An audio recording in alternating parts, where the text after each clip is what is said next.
لیکن اس سے صدر ٹرمپ کو کوئی فرق نہیں پڑتا، جنہوں نے داعش کے خلاف مشن کو کامیاب قرار دے دیا۔ ہم نے انہیں ہرا دیا ہے اور بری طرح ہرایا ہے۔ ہم نے زمین واپس لے لی ہے، اب ہمارے فوجیوں کے واپس آنے کا وقت ہے۔ جی ایسے داعش نے کل رقہ میں ایک دھماکہ کیا ہے، اور ماہرین کا ماننا یہ ہے کہ داعش کی جانب سے یہ اشارہ ہے کہ وہ امریکی فوجیوں کے شام سے نکل جانے کے بعد پیدا ہونے والی صورتحال سے نمٹنے کے لیے تیار ہیں، اور کردوں کی جانب سے ماہرین کا یہ بھی ماننا ہے کہ اگر امریکہ کا یہ جو فیصلہ ہے وہ کردوں کو تنہا چھوڑ سکتا ہے، اور کرد رہنماؤں کی جانب سے اور SDF کی جانب سے ابھی تک کوئی رد عمل سامنے نہیں آیا، لیکن وہاں سے موصول ہونے والی رپورٹس کے مطابق وہاں جو فضا ہے وہ بہت منفی پائی جاتی ہے۔ جی اسد۔ Thank you Warda. امریکہ اور چین کے درمیان تعلقات جون کے مہینے سے اس وقت کشیدہ ہونا شروع ہو گئے جب واشنگٹن نے بیجنگ سے آنے والی اہم درآمدات پر محصولات لگا دیے، اور چین نے بھی بدلے میں ایسا ہی کیا۔ ٹرمپ انتظامیہ نے کہا ہے کہ امریکہ فرسٹ کی پالیسی کے تحت وہ چین کے ساتھ اقتصادی اور اسٹریٹجک تعلقات کی نوعیت میں تبدیلی چاہتی ہے۔ ٹرمپ انتظامیہ نے کس طرح 2018 میں چین کا سامنا کیا، یہ جانتے ہیں اس رپورٹ میں۔ حال ہی میں ایک ایئر شو میں نمائش پر رکھا گیا چینی ساز و سامان۔ اگرچہ امریکہ ابھی بھی دنیا میں فوجی اخراجات میں سب سے اوپر ہے، لیکن چین بھی خوب پیسہ خرچ کر رہا ہے۔ چین نے مسلسل 29ویں سال میں فوجی اخراجات میں اضافہ کیا ہے۔ $228 بلین کے اخراجات کے ساتھ چین دنیا میں دفاعی اخراجات کرنے والا دوسرا بڑا ملک ہے۔ صدر ڈونلڈ ٹرمپ نے اپنی صدارت کے شروع میں شمالی کوریا کے جوہری پروگرام کے خاتمے کی کوشش میں چین کے صدر شی جن پنگ کے ساتھ تعلقات بنانے کی کوشش کی۔ امریکہ اور شمالی کوریا کے تاریخی سربراہ اجلاس کے چند ہفتوں بعد امریکہ نے چین پر غیر منصفانہ تجارتی سرگرمیوں کا الزام لگاتے ہوئے اس پر پہلے محصولات کا اعلان کر دیا۔ اس سال تعلقات کا حقیقی مرکز تجارت رہی، اور یہ ایک کڑا امتحان تھا کہ آیا یہ تعلق صحیح سمت میں آگے بڑھ رہا ہے یا مزید بگڑ رہا ہے۔ واشنگٹن کے لیے ایک اور باعث تشویش معاملہ وسیع ساؤتھ چائنا سمندر میں آزادانہ نقل و حرکت کو برقرار رکھنا ہے۔ اکتوبر کے مہینے میں دونوں ملکوں کے جنگی جہازوں کا ایک تباہ کن ٹکراؤ سے بمشکل بچنا اس مسئلے کی شدت کو اجاگر کر گیا۔ امریکہ کو اصل تشویش چین کے ارادوں کے بارے میں ہے، اور خطے میں اپنے بڑھتے ہوئے فوجی وسائل کے ساتھ وہ کسی بحران کی صورت میں کیا کام لے گا۔ ایک دوسری تشویش چین کے بڑے پیمانے کی غیر ملکی سرمایہ کاری پر مبنی حکمت عملی روڈ اینڈ بیلٹ پروگرام ہے۔ تقریباً $1 ٹریلین کی چینی فنڈنگ سے 70 ملکوں کو جڑنے کا موقع ملے گا، جس سے دنیا کی آبادی کے 62% پر چین کا اثر و رسوخ مضبوط ہوگا۔ اس کا مقابلہ کرنے کے لیے اکتوبر میں امریکہ نے ترقی پذیر ملکوں میں پروجیکٹس کے لیے $60 بلین کے نجی قرضے دینے کے لیے ایک ادارے کا اعلان کیا۔ اسی مہینے میں امریکی نائب صدر مائک پینس نے چین پر الزام لگایا کہ وہ امریکہ کی اندرونی سیاست میں دخل اندازی کر رہا ہے، اور کہا کہ ٹرمپ کی انتظامیہ ایک نئی پالیسی پر غور کر رہی ہے۔ امریکہ کو پہلی ترجیح دینے کے لیے امریکہ اور چین کے معاشی اور اسٹریٹجک تعلقات میں تبدیلی ضروری ہے۔ G20 کے سربراہ اجلاس میں صدر ٹرمپ اور صدر شی 90 روز کی تجارتی جنگ بندی پر رضامند ہوئے۔ اس وقت سے چین نے امریکہ کے آٹو درآمدات پر ٹیرفز میں کمی کر دی، لیکن دسمبر میں بیجنگ نے اشارہ دیا کہ وہ پیچھے نہیں ہٹے گا۔ ہم میں مضبوط رہنے کی ہمت ہونی چاہیے، جو لوہے کے ایک ٹکڑے پر آپ کا نشان چھوڑنے کے برابر ہے جب آپ اسے پکڑیں یا اس پر قدم رکھیں۔ جبکہ تجارتی مذاکرات میں گرمی آئی ہوئی ہے، ٹرمپ انتظامیہ نے مبینہ طور پر بیجنگ کی حمایت سے ہونے والی اس ہیکنگ کی سخت مخالفت جاری رکھی ہوئی ہے، جو اس کے مطابق چین کی ٹیکنالوجی کی دنیا پر اجارہ داری کی ایک کوشش ہے۔ یہ ایک اور اشارہ ہے اس بات کا کہ شاید اگلے سال بھی چین اور امریکہ کے تجارتی تعلقات میں ترشی کم نہ ہو۔ پیٹسی بداسکوارا کی رپورٹ کے ساتھ نیلوفر مغل، وائس آف امریکہ۔ دنیا بھر اور پاکستان کے بارے میں اہم خبروں کے لیے آپ ہماری ویب سائٹ پہ آ سکتے ہیں urduvoa.com، جہاں پہ آپ کو صدر ٹرمپ کے ٹویٹ کے بعد اور اناؤنسمنٹ کے بعد اور بھی کافی ڈیولپمنٹس دیکھنے کو ملیں گی۔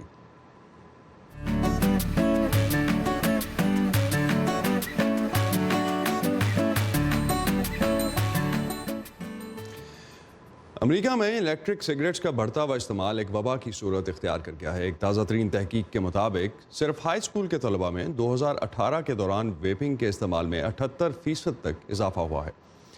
امریکہ میں ہائی اسکول جانے والے 5 میں سے ایک طالب علم کا کہنا ہے کہ اس نے پچھلے 30 دنوں میں ویپنگ کی ہے۔ یہ تعداد پچھلے سال کے مقابلے میں 37% زیادہ ہے۔ یہی وجہ ہے کہ امریکن سرجن جنرل نے بھی وارننگ دی ہے کہ نوجوانوں میں ویپنگ یا ای سگریٹس کا استعمال خطرناک حد تک بڑھ رہا ہے۔ اس کی وجوہات میں ایک ان نوجوانوں کا یہ سمجھنا ہے کہ یہ سگریٹ کے مقابلے میں کم نقصان دہ ہے، جو کہ درست نہیں ہے۔ یہ محض ایک مارکیٹنگ کیمپین ہے۔ امریکن سرجن جنرل کا کہنا ہے کہ اگر اس پر قابو نہ پایا گیا تو ایک پوری نسل کو خطرہ لاحق ہو سکتا ہے۔ جہاں امریکہ سے ای سگریٹس کے استعمال کے وبائی صورت اختیار کرنے کے حوالے سے خبریں سامنے آ رہی ہیں، وہیں اب یہ ٹرینڈ پاکستان میں بھی دیکھا جانے لگا ہے۔ ای سگریٹس کے بزنس سے منسلک افراد کے مطابق یہ رجحان ابھی تک معاشرے کے کچھ مخصوص طبقات اور ان کی مخصوص آبادی تک ہی محدود ہے۔ پاکستان کے سب سے بڑے صنعتی اور تجارتی مرکز کراچی، جس میں صرف ای سگریٹس اور تمباکو کی دیگر مصنوعات بیچنے والے کم از کم 10 اسپیشلٹی سٹورز موجود ہیں۔ پاکستانیوں میں اس رجحان کی صورتحال کیا ہے، اس کو جاننے کے لیے ہم چلتے ہیں محمد ثاقب کے ساتھ، جو ہمیں ایسے ہی سٹور پہ لے کے جا رہے ہیں۔ کراچی کے ایک پوش علاقے میں ای سگریٹ بیچنے والی اس جیسی خاص دکانوں کو کھلے زیادہ عرصہ نہیں ہوا۔ یہاں آنے والے خریداروں کو دیکھ کر ای سگریٹس کی کراچی میں بڑھتی ہوئی ڈیمانڈ اور ٹرینڈز کا اندازہ لگایا جا سکتا ہے۔ میں نے سگریٹ چھوڑنے کے لیے پھر ویپنگ سٹارٹ کری، تو ویپنگ کرنے سے یہ کہ مجھے تھوڑا بہت بہتر فیل ہوا، نہ کوئی اس کی اسمیل ہے نہ کچھ ہے، اس کو کہیں پر بھی آپ ویپ کر سکتے ہو ایزیلی۔ اس کے اندر کوئی چیز جل نہیں رہی ہے، اس کے اندر صرف ہیٹ اپ ہو رہی ہے، ٹھیک ہے۔ تو اس میں کافی ساری ایسی چیزیں، جس طرح اس کی نکوٹین ہے وہ فوڈ گریڈ ہے، اس کا جو لیکوڈ ہے وہ ویجیٹیبل گلیسرین سے بنا ہوا ہے۔ مگر ماہرین صحت ان خیالات سے اتفاق نہیں کرتے۔ ان کے مطابق تمباکو کسی بھی شکل میں استعمال کیا جائے بہرحال ایک نشہ اور صحت کے لیے نقصان دہ ہے۔ تاہم ای سگریٹ پینے والے پاکستانیوں کی اکثریت میں اس حوالے سے آگہی نہیں پائی جاتی۔ یہ رائے ہے ڈاؤ میڈیکل یونیورسٹی سے منسلک جنرل فزیشین ڈاکٹر محمد مسرور کی۔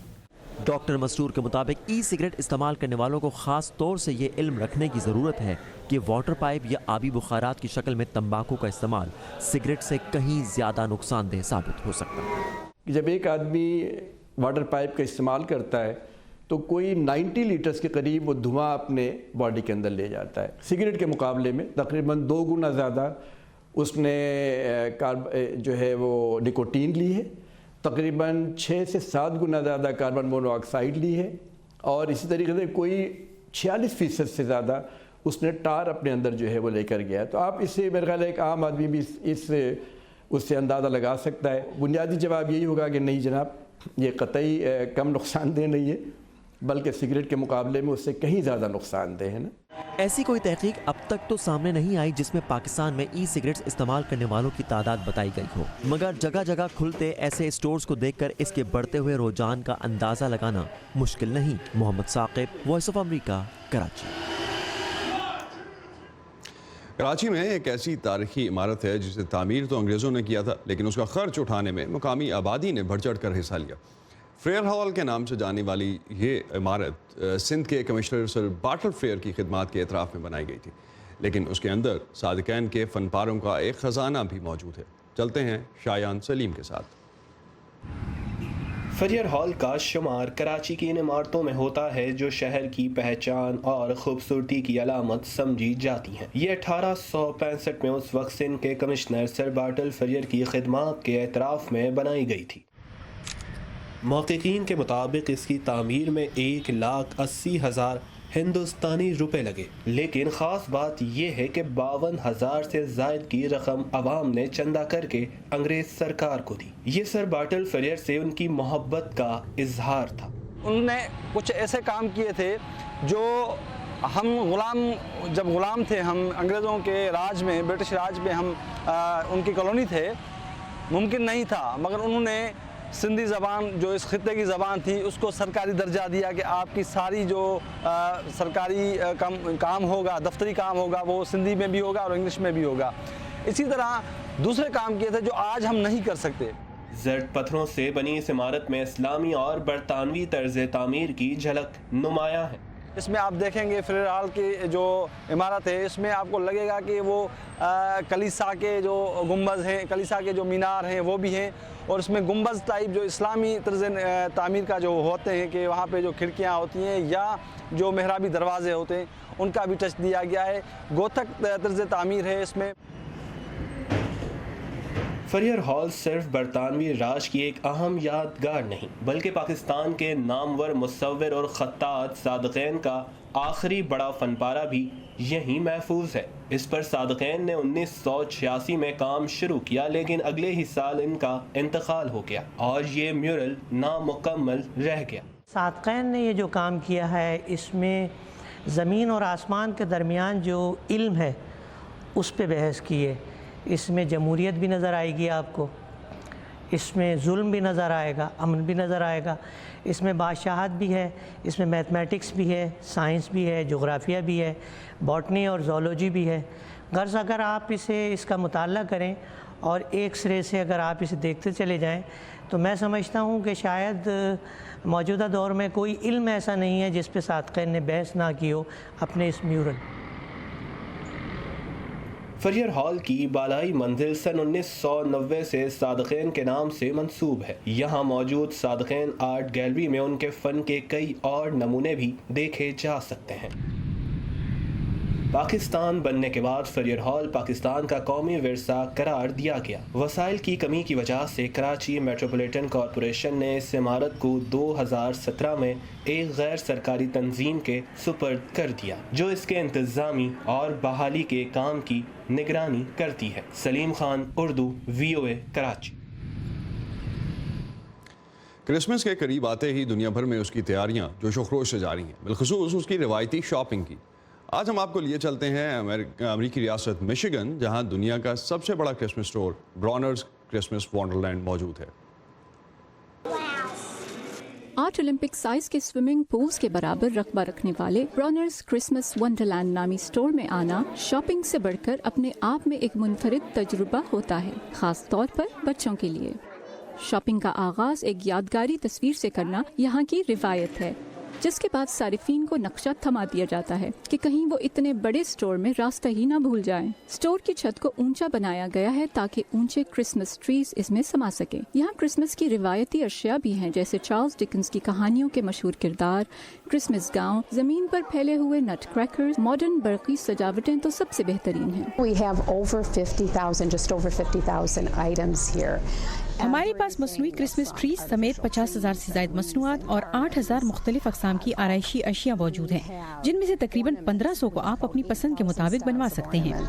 About 1,500 of those can be personalized. Store کی خاصیت سپورٹس اور فلموں کی تھیم پر ہاتھ سے تیار کردہ روایتی کرسمس آرائشی اشیاء ہیں۔ چونکہ یہاں 100 سے زائد ممالک سے خریدار آتے ہیں، اس لیے بین الاقوامی آرائشی اشیاء بہت پسند کی جاتی ہیں۔ ہم یہاں بہت سے ملکوں کے افراد دیکھتے ہیں۔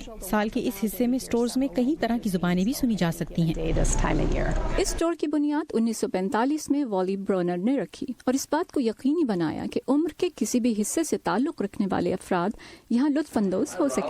بچے شاپنگ سے بور ہو جائیں تو سینٹا سے دل بہلا سکتے ہیں۔ مجھے یہاں کام کرنا اس لیے پسند ہے کہ مجھے کرسمس کے بارے میں بتانے کا موقع ملتا ہے۔ یہ سٹور سال کے 361 دن کھلا رہتا ہے، اسی لیے بچے سال کے کسی بھی دن کرسمس کا لطف اٹھا سکتے ہیں۔ ایریکا سیلیسٹ کے ساتھ فائزہ بخاری، وائس آف امریکہ۔ یہ تھا آج کا ویو 360۔ فیڈ بیک کے لیے آئیے facebook.com/urduvoa کے پیج پر، اور تازہ ترین خبروں کے لیے آپ ہمیشہ وزٹ کر سکتے ہیں urduvoa.com۔ اسد اللہ خالد کو اجازت دیجیے، اللہ حافظ۔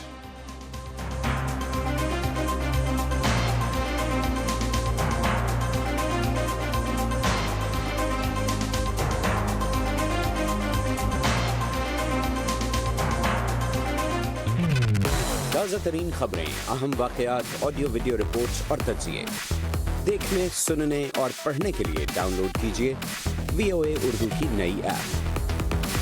خبریں اب ہر وقت آپ کی مٹھی میں۔